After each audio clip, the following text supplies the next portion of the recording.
যায় না? কি প্রণাম করতে দেবে না? প্রণাম করে তাকে যে তোমার থেকে বড় হয়। আমি মনে করি সেই জায়গাটা আর নেই। তুমি কি বলছো? তুমি তো আমার স্বামী, আমার শাখা সিঁদুর। শাখা সিঁদুরের দোহাই দিয়ে স্বামী সেজে বসে থাকার মূর্খমি আমি আর করব না। আমি এটুকু বুঝতে পেরেছি যে সংসার সুখের হয় উভয়ের গুণে। মানে সংসারটাকে সুখের রাখতে গেলে দুজনকে সমান সমান হতে হয়। বিজয়া, তোমাকে নিয়ে আমি খুব গর্বিত বিজয়া। আরে তুমি তো আমাকেও ছাপিয়ে গেছো। হ্যাঁ, এ কি বিজয়া, তোমার চোখে জল? না বিজয়া না, আমি কথা দিচ্ছি আজ থেকে তোমাকে কারুর কাছে মাথা নত করতে হবে।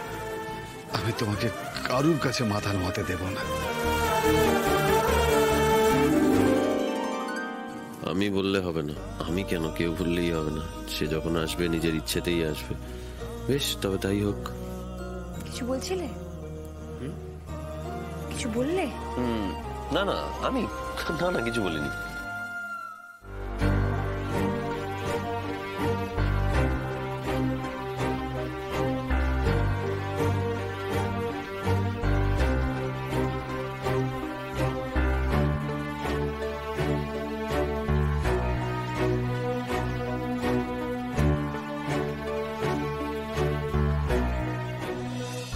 শোন,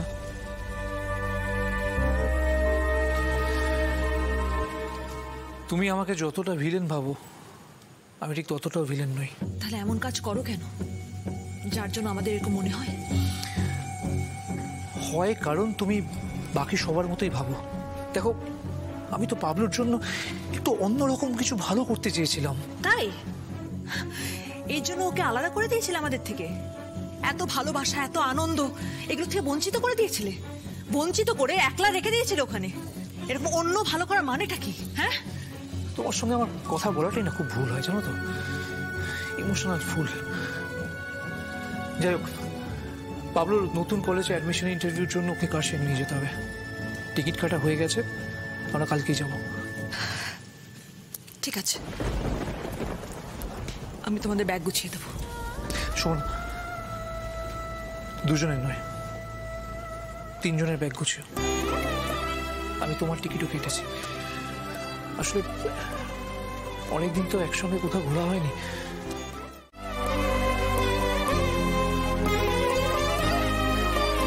হলো হলো তো, সেই পথে এলি। হ্যাঁ, এত দেরি কেন করলি অর্ণব? দেরি কোথায় ঠাম্মি? কোথায় দেরি হলো? আরে ছেলের কলেজে ইন্টারভিউ হবে, শুধু বাবা গেলে হয় নাকি? হ্যাঁ, সেখানে তো মাকেও যেতে হবে, তাই না? হ্যাঁ, থাক থাক, খুব হয়েছে। শাক দিয়ে আর মাছ ঢাকতে হবে না। এতদিন বইয়ের পেটে বিদ্যে নেই বলে তো ওই লোক সমাজে পরিচয় দিতে লজ্জা পেতিস। যেই আমার আনন্দ দিদি ভাই এলো, সবাইকে কান ধরে শেখালো যে বউ বউই হয়। সে বিদ্বান হোক আর না হোক, তার হাত ধরেই জীবনের ডিঙা ভাসবে, না হলেই ডুববে। দেরিতে হলেও ছেলের যে সুমতি হয়েছে, এটাই তো বড় কথা। তবে যাই বলো, আমরা কিন্তু যে অন্ধকারে ছিলাম সেই অন্ধকারেই থেকে যেতাম। ওই আনন্দে এসে মিষ্টি কথার পাঁচন সবাইকে যদি না গেলাতো, কেউ সিধে হতো না। না গো বড় বৌমা, এরকম মেয়ে বউ যেন সবার ঘরে ঘরে থাকে। তাছাড়া দেখো না, আমাদের দুর্গা মা তো ভাসান যায়নি গো। এই যে স্বয়ং স্বয়ং দাঁড়িয়ে আছে আমার চোখের সামনে। সত্যি গো, এই মেয়েটার জন্যই তো আমি নতুন করে বাঁচতে শিখলাম। না হলে তো এ বাড়িতে সবার মন রেখে চলাটাই ভালো থাকা ধরে নিয়েছিলাম।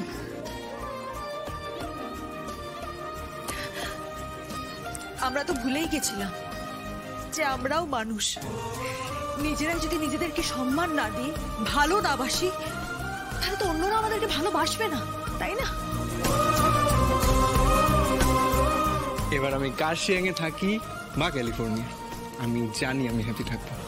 কারণ আমি আর একা নই, আমার সাথে আমার বাবা, আমার মা, আমার পুরো পরিবার আমার সাথে রয়েছে। My family.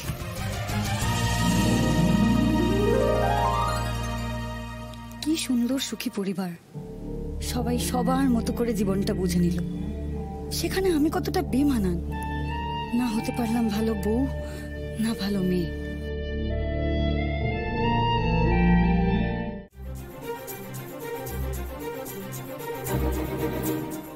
ও আচ্ছা আচ্ছা, নতুন ওষুধের কোম্পানি খুলেছে। হ্যাঁ এই তো সেটাই লিখেছে, বলছে ওরা বিজয়ার পার্টি দেবে। আর দেখো আদি বেশ ভালো জায়গাতেই অ্যারেঞ্জ করেছে কিন্তু, হ্যাঁ 5 স্টার ব্যাংকোয়েটে কিন্তু বিজয়া মিট হচ্ছে। সেটা ইম্পর্টেন্ট নয়, ইম্পর্টেন্ট হচ্ছে কলকাতার সব থেকে বড় বড় ডক্টর যারা আছে এবং মেডিকেল প্রফেশনের সঙ্গে যারা যুক্ত আছে তাদের সবাইকে ইনভাইট করা হয়েছে। আমার একটা বন্ধু ইনভিটেশন পেয়েছে, এই জামাল। কি মজা, তোমাদের সাথে সাথে আমরাও যাব পার্টিতে। দিদি ভাই কি পড়বে গো? ব্যাস শুরু হয়ে গেল। তোমরা বরং একটা কাজ করো, তোমরা বেনারসি পড়বে। তাহলে কিন্তু তোমাদেরও বিয়ের পাঞ্জাবি আর ধুতি পরাবো। বাড়ির মেয়েরা বাইরে কাজ করার অনুমতি পেয়েছে, তার মানে এই নয় সবাই মিলে পার্টিতে যেতে পারবে। তোমরা ভাবলে কি করে তোমাদের পার্টিতে যাওয়ার অধিকার আছে?